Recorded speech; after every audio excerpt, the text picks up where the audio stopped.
Hello friends, SSC classes में आपका स्वागत है। फ्रेंड्स, अगर आप SSC CGL, Jharkhand TET, Jharkhand उत्पाद पुलिस का तैयारी कर रहे हैं तो इस चैनल को सब्सक्राइब कर लीजिए। इस चैनल पर आप लोगों को एसएससी सीजीएल और झारखंड उत्पाद पुलिस में जो नागपुरी का सिलेबस रखा गया है उस सिलेबस को कंप्लीट करवाया जा रहा है। और अगर झारखंड उत्पाद पुलिस का बात करें तो झारखंड उत्पाद पुलिस का लगभग 90% नागपुरी का सिलेबस कंप्लीट हो गया है। ठीक है, तो चैनल के साथ जुड़े रहिए। और मेरा एग्ज़ाम है, इस वजह से रेगुलर वीडियो नहीं दे पा रहे हैं, लेकिन आप लोगों को बहुत ही जल्द रेगुलर वीडियो मिलना शुरू हो जाएगा।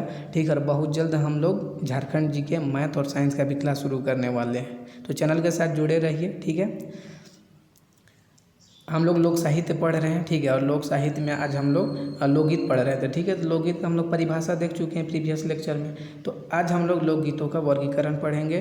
तो ध्यान से अच्छे से सुनते जाइए और अपना नोट डाउन भी कर सकते हैं, या फिर पीडीएफ चाहिए हो तो पीडीएफ के लिए डिस्क्रिप्शन में जो व्हाट्सअप नंबर है उस पर आप लोग कॉन्टैक्ट कर सकते हैं। संपूर्ण जो झारखंड उत्पाद पुलिस में जो संपूर्ण नागपुरी का सिलेबस है तो उस पूरा सिलेबस का पीडीएफ दिया जा रहा है, जिसमें मंजर भाग 2 है, नागपुरी व्याकरण है और लोक साहित्य है। ठीक है, तो पीडीएफ के लिए जो डिस्क्रिप्शन में जो व्हाट्सअप नंबर है उस पर आप लोग कांटेक्ट कर सकते हैं। व्हाट्सअप नंबर है 7061111842। ठीक है, तो ये हमारा व्हाट्सअप नंबर है, इस पर आप लोग कांटेक्ट कर सकते हैं। आज हम लोग देखेंगे लोकगीतों का वर्गीकरण। ठीक है, लोकगीतों के वर्गीकरण के संबंध में विद्वानों में मतभेद है। ठीक है, लोकगीतों के वर्गीकरण में विद्वानों में मतभेद है। विद्वानों ने अपने अपने ढंग से लोकगीतों का वर्गीकरण किया है। विद्वानों ने लोकगीतों का वर्गीकरण अपने अपने ढंग से किया है और उनके बीच मतभेद है इनके वर्गीकरण से, मतलब कि लोकगीतों का वर्गीकरण से। ठीक है, इस संबंध में सत्यव्रत अवस्थी ने लिखा है। ठीक है, तो ये नाम याद रखिएगा, सत्यव्रत अवस्थी। लोक एक अविभाज्य संज्ञा है, अतः यथार्थ अर्थों में लोक गीतों का वर्गीकरण नहीं किया जा सकता। ठीक है, लोक क्या है? एक अविभाज्य, ठीक है, अविभाज्य संज्ञा है, अतः यथार्थ अर्थों में लोकगीतों का वर्गीकरण नहीं किया जा सकता है। तो ये स्टेटमेंट को याद रखिएगा और कौन बोला है उसको भी याद रखिएगा, तो सत्यव्रत अवस्थी। ठीक है, तो इस सबसे प्रश्न बनता है कि ये स्टेटमेंट कौन बोला है, तो ध्यान से सुनते जाइए, अपना नोट डाउन भी कर सकते हैं या पीडीएफ भी ले सकते हैं, तो आपके ऊपर है। ठीक है, अब हम लोग देखते हैं वर्गीकरण में आगे कि राम नरेश त्रिपाठी ने ग्राम गीतों का वर्गीकरण 11 श्रेणियों में किया है, जो इस प्रकार है। ठीक है, ये नाम याद रखिए, राम नरेश त्रिपाठी। कितने भागों में ग्राम गीतों का वर्गीकरण किया है? तो 11 भागों में। ठीक है, तो 11 श्रेणियों में ग्राम गीतों का वर्गीकरण किया है कौन? राम नरेश त्रिपाठी। क्वेश्चन बनेगा कि राम नरेश त्रिपाठी कितने भागों में किया है? तो 11 भागों में। वैसे एमसीक्यू करवाएंगे तो आपको पता चल जाएगी क्वेश्चन कैसा बनता है। ठीक है, तो वीडियो को देखते रहिए, और अगर फ्रेंड्स वीडियो अच्छा लग रहा है तो वीडियो को जरूर लाइक कीजिएगा। ठीक है, अब 11 भागों में कौन कौन सा भाग में बांटा है उसको भी देखिए। संस्कार संबंधी, चक्की और चरखे के गीत। तीसरा हो गया धर्म गीत। धर्म गीत मतलब त्योहारों पर मतलब गाने वाले गीत, भजन, ये सभी हो गया धर्म गीत। चौथा हो गया ऋतु संबंधी गीत, जैसे सावन, फागुन, चैत, इन सभी के गीत। पांचवा हो गया खेती के गीत, भिखमंगों के गीत, मेले के गीत, भिन्न भिन्न जातियों के गीत। उसके बाद वीर गाथा, जैसे आल्हा, लोरी, हीर, रांझा, ये सभी वीर गाथा है, तो इनके गीत। उसके बाद गीत कथा, जैसे छोटी छोटी कहानियाँ जो गा गा कर कही जाती हैं, और अनुभव के वचन। ठीक है, तो पंडित राम नरेश त्रिपाठी कितने भागों में बांटे हैं? तो 11। ध्यान रखिएगा कौन कौन, ये भी याद कर लीजिएगा, शायद प्रश्न बन जाए। ठीक है, कि यहाँ से 3 उठा लिया जाए और क्वेश्चन बना दे कि इनमें से किस भाग में राम नरेश त्रिपाठी नहीं बांटे हैं लोकगीत को। ठीक है, तो याद रखना जरूरी है, प्रश्न ऐसे भी बन सकता है। ठीक है, आगे देखिए वर्गीकरण में कि श्री भालेराव ने लोकगीतों को 4 बड़े समूहों में बांटा है। नाम याद रखिएगा, श्री भालेराव। और इन्होंने लोकगीतों को कितने समूहों में बांटा है? तो 4 समूहों में बांटा है। कौन कौन सा? तो संस्कार विषयक, माहवारी गीत, सामाजिक ऐतिहासिक गीत और विविध गीत। ठीक है, तो ये याद रखिएगा कि 4 भाग में। पहले तो याद रखिएगा कि भालेराव कितने भाग में बांटे हैं लोकगीतों को? तो 4 भाग में। और ये 4 भाग कौन कौन है तो उसको भी याद रखिएगा, कौन कौन सा 4 भाग? तो संस्कार विषयक हो गया, माहवारी गीत हो गया, सामाजिक ऐतिहासिक गीत हो गया और विविध गीत हो गया। ठीक है, तो ये सबसे प्रश्न बनता है। यहाँ पे जो भी आपको वीडियो दिया जा रहा है हर एक पॉइंट आपके लिए बहुत इंपॉर्टेंट है। ठीक है, क्योंकि सिलेबस को अकॉर्डिंग पढ़ाया जा रहा है और कैसे प्रश्न बनता है वो सब देखने के बाद ही PDF तैयार किया गया है या जो कंटेंट तैयार किया गया है। ठीक है, तो हर एक लाइन हर एक पॉइंट आपके लिए इम्पोर्टेंट है। आगे देखिए, डॉक्टर श्याम परमार ने लोकगीतों को 5 भागों में बांटा है। ठीक है, तो डॉक्टर श्याम परमार लोकगीतों को कितना भाग में बांटे हैं, तो 5 भाग में बांटे हैं। ये नाम याद रखिएगा, कितना भाग में ये भी याद रखिएगा। कौन कौन सा है तो उसको देखिए। पहला हो गया जातियों की दृष्टि से, दूसरा हो गया संस्कारों और प्रथाओं की दृष्टि से, तीसरा हो गया धार्मिक विश्वासों की दृष्टि से, चौथा हो गया कार्य के संबंध की दृष्टि से और पांचवा हो गया रस की दृष्टि से। ठीक है, तो ये पांचों को भी याद कर लीजिएगा। प्रश्न बन सकता है कि 4 ऑप्शन में 3 ऑप्शन यहाँ से रहेगा, एक ऑप्शन नहीं रहेगा। पूछा जाएगा कि इनमें से किस भाग में डॉक्टर श्याम परमार लोकगीत को नहीं बांटे हैं, तो आपको बताना पड़ेगा। ठीक है, ऐसे 90+ 85+ थोड़ी आएगा, हर एक चीज़ को याद करना पड़ेगा, तभी जाकर के 85+ और 95+ आएगा। ठीक है, और फ्रेंड्स अगर वीडियो अच्छा लग रहा है तो वीडियो को जरूर लाइक कीजिए। और एक बात बोलना चाहते हैं कि मेरे पास बहुत सारे लोग कॉल करके या मैसेज करके पूछते हैं कि दौड़ कब होगा, दौड़ कब होगा। देखिए, दौड़ आज हो या पंचायत चुनाव के बाद हो, दौड़ होना है। 1-2 महीना में दौड़ होकर रहेगा। आप अपने आप को तैयार करके रखिए। ठीक है, आप अपने आप को तैयार करके रखिए, चाहे दौड़ में हो, चाहे ये आपका जो नागपुरी का सिलेबस है या झारखंड GK है, मैथ है, साइंस है, अपने आप को तैयार करके रखिए। ठीक है, अगर नौकरी लेना चाहते हैं तो ऐसा नहीं कि डेट पेंडिंग में, मतलब डेट थोड़ा डिले हो गया तो ये नहीं कि मतलब सुस्त हो जाना, आराम करते रहना।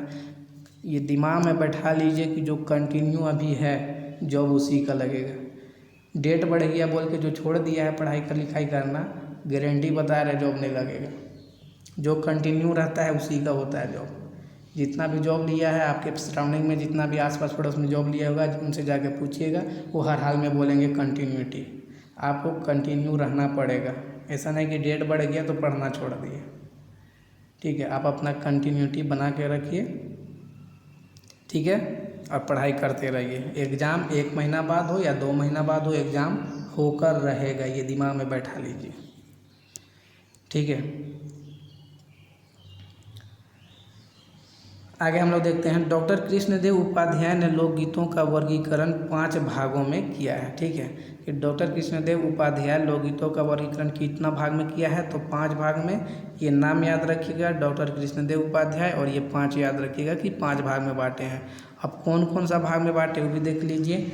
संस्कारों की दृष्टि से, दूसरा हो गया रसानुभूति की प्रणाली से, तीसरा हो गया ऋतुओं और व्रतों के क्रम से, चौथा हो गया विभिन्न जातियों के प्रकार से, पांचवा हो गया क्रिया गीत की दृष्टि से। ठीक है, तो ये 5 भाग भी याद रख लीजिएगा। और 5 भाग में कौन बांटे हैं, तो डॉक्टर कृष्णदेव उपाध्याय। ठीक है, आगे देखिए, डॉक्टर श्यामचरण दुबे, अब ये भी नाम याद रखना है। इन्होंने कितना भाग में बांटे हैं, देखिए। लोकगीतों का वर्गीकरण निम्न प्रकार से किया है, मतलब 4 भाग में ये बांटे हैं। ठीक है, कि डॉक्टर जो श्री श्यामचरण दुबे हैं वे 4 भाग में बांटे। कौन कौन सा भाग में, तो सामान्य गीत, नृत्य गीत, गीत कथा और लोक गाथा। ठीक है, तो ये 4 भाग याद रखिएगा। श्री श्यामचरण दुबे याद रखिएगा और ये चारों भाग को याद रखिएगा, सामान्य गीत, नृत्य गीत, गीत कथा और लोक गाथा।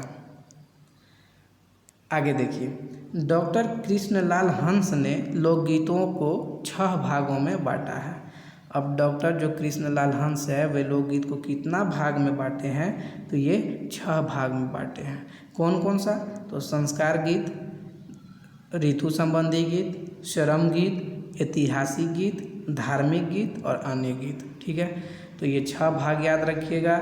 और डॉक्टर कृष्णलाल हंस याद रखिएगा, परमार याद रखिएगा और दुबे जी को याद रखिएगा। तो ठीक है, तो इनका नाम याद रखिएगा, प्लस ये कितना भाग में बांटे हैं उनको भी याद कर लीजिएगा, मतलब जितना भाग में बांटे हैं वे, तो ये सब चीज़ को याद कर लीजिएगा। और साथ में ये भी याद करने का कोशिश कीजिएगा कि कौन कौन सा भाग है। ठीक है, अगर हार्ड क्वेश्चन बनाना रहा तो फिर यहाँ से बन सकता है, अगर हार्ड क्वेश्चन बनाना रहा तो यहाँ से 3 ऑप्शन उठा के एक ऑप्शन अलग दे दिया जाएगा और आपको बोला जाएगा कि इसमें से किस भाग में कृष्णलाल हंस नहीं बांटे हैं लोकगीत को। लेकिन ये टफ क्वेश्चन बनेगा, अगर क्वेश्चन बनेगा तो ये टफ हो रहेगा, ठीक है। लेकिन आप लोग को अपने हिसाब से तैयार करके रखना है। आगे देखिए, डॉक्टर तेज नारायण लाल ने लोकगीतों का वर्गीकरण निम्न प्रकार से किया है। ये 6 भाग में किया है, ठीक है, यहाँ लिखा हुआ है 6 भाग में, ठीक है, कि डॉक्टर तेज नारायण लाल लोकगीतों को 6 भागों में बांटे हैं। संस्कार गीत, पेशा या व्यवसाय संबंधी, ऋतु संबंधी, नृत्य संबंधी, सामाजिक आर्थिक संबंधी और विविध अन्य गीत, ठीक है। तो 6 भाग याद रखिएगा डॉक्टर तेज नारायण लाल। पूरा ये जो लोक साहित्य का जो अगर बात किया जाए लोकगीत में वर्गीकरण तो पूरा निचोड़ है ये, ठीक है, पूरा निचोड़, इससे बाहर प्रश्न नहीं बनेगा, ठीक है, एकदम निचोड़ तैयार किया गया है। और फिर इसका MCQ भी आप लोगों को मिलेगा, उसके लिए टेंशन नहीं लेना है। आगे देखिए, लोक साहित्य का सबसे बड़ा जानकार डॉक्टर सत्येंद्र को माना जाता है, ठीक है। लोक साहित्य का सबसे बड़ा जानकार किसको माना जाता है, तो डॉक्टर सत्येंद्र को माना जाता है। और डॉक्टर सत्येंद्र ने लोक गीतों को 5 भागों में बांटने का प्रयास किया है, मतलब ये 5 भाग में बांटे हैं, ठीक है। लोक साहित्य का सबसे बड़ा जानकार किसको माना जाता है, तो डॉक्टर सत्येंद्र को याद रखिएगा। और डॉक्टर सत्येंद्र जो है ये लोकगीत को कितना भाग में बांटे हैं, तो 5 भाग में बांटे हैं, तो ये याद रखिएगा। अब डॉक्टर सत्येंद्र इम्पोर्टेंट है, ये बहुत इम्पोर्टेंट विद्वान है, ठीक है, तो इनके बारे में जानना जरूरी है। बारे में नहीं, मतलब ये जो 5 भाग में बांटे हैं इसको एकदम याद कर लीजिएगा। जन्म गीत, पर्व त्योहार एवं देवी देवताओं का गीत, विवाह गीत, प्रबंध गीत और 5वां है अन्य गीत। तो ये जो 5 भाग में बांटे हैं तो ये 5 भाग को एकदम याद कर लीजिएगा, क्योंकि ये इम्पोर्टेंट विद्वान है, ठीक है, महत्वपूर्ण विद्वान है, तो इसको याद कर लीजिएगा, ठीक है, ये 5 भाग को। बाकी आप याद करते हैं या नहीं करते हैं, लेकिन ये कर लीजिएगा, कोशिश कीजिएगा सबको करने का, लेकिन ये एकदम हर हाल में कर लीजिएगा याद। अब हम लोग देखते हैं, उपयुक्त वर्गीकरण के आधार पर नागपुरी लोकगीतों का वर्गीकरण इस प्रकार किया गया है। मतलब जो डॉक्टर भुवनेश्वर अनुज जी है, हम लोग उन्हीं का बुक पढ़ रहे हैं, ठीक है। तो डॉक्टर भुवनेश्वर अनुज जी लोकगीतों नागपुरी लोकगीतों का वर्गीकरण कितना भाग में किए हैं, तो 5 भाग में किए हैं। ये दिमाग में बैठा लीजिएगा, ये प्रश्न आया हुआ है, ठीक है। 1 2 3 4 5 भाग में किए हैं। अब कौन कौन सा देखिए, पहला हो गया संस्कार संबंधी। तो संस्कार संबंधी में क्या क्या आता है, पुत्र जन्माता है, विवाह, गमना, लियावन प्रथा, ठीक है। ऋतु संबंधी में 12 मासा, होली, ये सभी आता है। पर्व त्योहार एवं वर्ष संबंधी जैसे धरती पूजा, कर्मा हो गया, सरहुल हो गया, जितिया, देवठान, दीपावली, तो ये सभी के जो गीत होते हैं, जैसे दीपावली का गीत, देवठान का गीत, तो ये सभी पर्व त्योहार एवं व्रत संबंधी आता है, व्रत संबंधी, ठीक है। चौथा देखिए, क्रिया संबंधी में हो गया रोपनी, कृषि संबंधी कार्य या अन्य उद्योग, ये सभी जो गीत होता है ये क्रिया संबंधी आता है। अन्य गीत में आपका क्या क्या आएगा, देखिए अन्य गीत में झूमर, भजन, उदासी, निर्गुण, गोदना, ठीक है, गोदना भी याद कर लीजिएगा। तो ये सभी अन्य गीत में बांटा गया है। तो डॉक्टर भुवनेश्वर अनुज जी है जो नागपुरी लोकगीतों को 5 भाग में बांटते हैं, ये ध्यान रखिएगा, 5 भाग। और 5 भाग कौन कौन है, संस्कार संबंधी, ऋतु संबंधी, पर्व त्योहार एवं व्रत संबंधी, क्रिया संबंधी और अन्य गीत। तो ये 5 भाग को भी याद कर लीजिएगा, ठीक है, क्योंकि नागपुरी लोकगीत के बारे में हम लोग पढ़ रहे हैं तो इम्पोर्टेंट है, ठीक है। तो ये भी जो नोट करके जो लिखे इसको भी ध्यान रख लीजिए कि अलौकिक संस्कार का संबंध अनुष्ठानिक गीतों से है, ठीक है। जो अलौकिक संस्कार होता है उसका संबंध किससे है, तो अनुष्ठानिक गीतों से है। और इसके समस्त कार्य स्त्रियाँ जो होती है वो लोकगीतों के द्वारा संपन्न करती है। मतलब जो अलौकिक संस्कार होता है उसका जो समस्त कार्य होता है उसको कौन संपन्न करती है, तो स्त्री लोग करती है। और स्त्री लोग किस चीज़ से करती है, तो लोकगीतों के द्वारा, ठीक है। और दूसरा पॉइंट है कि नागपुरी लोकगीतों में हमें शास्त्रीय संस्कारों का उल्लेख तो नहीं मिलता, किंतु जन्म और विवाह जैसे संस्कार अवश्य मिलते हैं, ठीक है। कि नागपुरी लोकगीत में हम लोगों को शास्त्रीय संस्कार का जो उल्लेख होता है, शास्त्रीय संस्कार का उल्लेख नहीं मिलता है, किंतु जन्म और विवाह जैसे संस्कार अवश्य मिलते हैं, ठीक है। तो हम लोग जो ये 5 भाग में देखें नागपुरी लोकगीतों का वर्गीकरण, तो इससे संबंधित हम लोग पढ़ते हैं अब आगे, ठीक है। जैसे हो गया संस्कार संबंधी, तो संस्कार संबंधी में आपका क्या आएगा, जन्म संस्कार, ठीक है। देखिए पुत्र जन्म पर जो गीत गाए जाते हैं उसे सोहर गीत कहा जाता है, ठीक है। पुत्र जन्म, यहाँ पे जन्म भी याद कर लीजिएगा। यहाँ पे भुवनेश्वर अनु जी का बुक है उसमें लिखा हुआ है पुत्र जन्म, लेकिन सिर्फ जन्म याद कर लीजिएगा, ठीक है। कि जन्म के अवसर पर जो गीत गाया जाता है उसको सोहर गीत कहते हैं। वहाँ पे पुत्र जन्म लिखा हुआ है बुक में, इसलिए मैंने भी लिख दिया है, लेकिन याद कर लीजिएगा जन्म के समय, ठीक है। जन्म के समय, कि जन्म के समय जो गीत गाया जाता है उसको सोहर गीत कहते हैं। दूसरा लाइन है कि सोहर छठी संस्कार के दिन गाया जाता है। बहुत इंपॉर्टेंट क्वेश्चन है, ठीक है, कि सोहर कब गाया जाता है, या सोहर, हाँ सोहर कब गाया जाता है, तो आपको बताना पड़ेगा जन्म या फिर छठी संस्कार दे दिया तो वहाँ पे टिक करना पड़ेगा आपको। तीसरा देखिए कि सोहर गीत स्त्रियों द्वारा गाया जाता है। यह भी बहुत इंपॉर्टेंट है कि जो जन्म के समय या जो जन्म गीत है जिसको सोहर गीत बोला जाता है, तो सोहर गीत किनके द्वारा गाया जाता है सोहर गीत, तो आपको बताना पड़ेगा स्त्रियों के द्वारा, मतलब यह स्त्री प्रधान गीत है, ठीक है। आगे देखिए नागपुरी में सोहर को झंझाइन भी कहा जाता है। यह क्वेश्चन शायद कंफर्म नहीं है लेकिन क्वेश्चन बना हुआ है कि नागपुरी, मतलब पहले कोई एग्जाम में बना है जैसे सी का, कि नागपुरी में सोहर को किस नाम से जाना जाता है, तो झंझाइन के नाम से जाना जाता है, ठीक है। आगे देखिए जन्म संस्कार संबंधी गीत में राम का वर्णन आता है। यह भी बहुत इंपॉर्टेंट है कि जन्म संस्कार संबंधी गीत में राम का वर्णन आता है, ठीक है। ये ध्यान रखिएगा कि जो जन्म संस्कार का जो गीत होता है उसमें किसका वर्णन आता है, तो राम का वर्णन आता है, ठीक है। तो ये बहुत इंपॉर्टेंट लाइन है, ठीक है। और मेरे वर्ड्स थोड़ा सा इधर उधर हो रहा है तो मैनेज कीजिए, बहुत दिन बाद वीडियो बना रहे हैं तो नहीं हो पा रहा, ठीक है। और फ्रेंड्स अगर वीडियो अच्छा लग रहा है तो वीडियो को ज़रूर लाइक कीजिए। आप लोगों से रिक्वेस्ट है कि वीडियो को लाइक और शेयर ज़रूर कीजिए, ठीक है। और जो नए व्यूअर्स हैं चैनल को एकदम सब्सक्राइब कर लीजिए और अपने फ्रेंड सर्कल में भी चैनल को शेयर कीजिए, ठीक है। वीडियो को शेयर कीजिए। और जिनको भी पीडीएफ चाहिए हो, पीडीएफ के लिए जो डिस्क्रिप्शन में व्हाट्सअप नंबर उस पर कॉन्टैक्ट कर सकते हैं। पूरा नागपुरी सिलेबस का आपको पीडीएफ मिल जाएगा। अब हम लोग विवाह संस्कार देखते हैं, ठीक है। हम लोग संस्कार गीत देख रहे हैं तो संस्कार गीत में हम लोग विवाह संस्कार देखते हैं, ठीक है। नागपुरी लोकगीतों में बहुत अधिक गीत विवाह संस्कार से संबंधित है। मतलब नागपुरी जो लोकगीत होता है उसमें, नागपुरी लोकगीत में जितना भी गीत होता है वो मैक्सिमम किससे संबंधित होता है, तो विवाह गीत से संबंधित होता है, ठीक है। विवाह संस्कार से संबंधित होता है।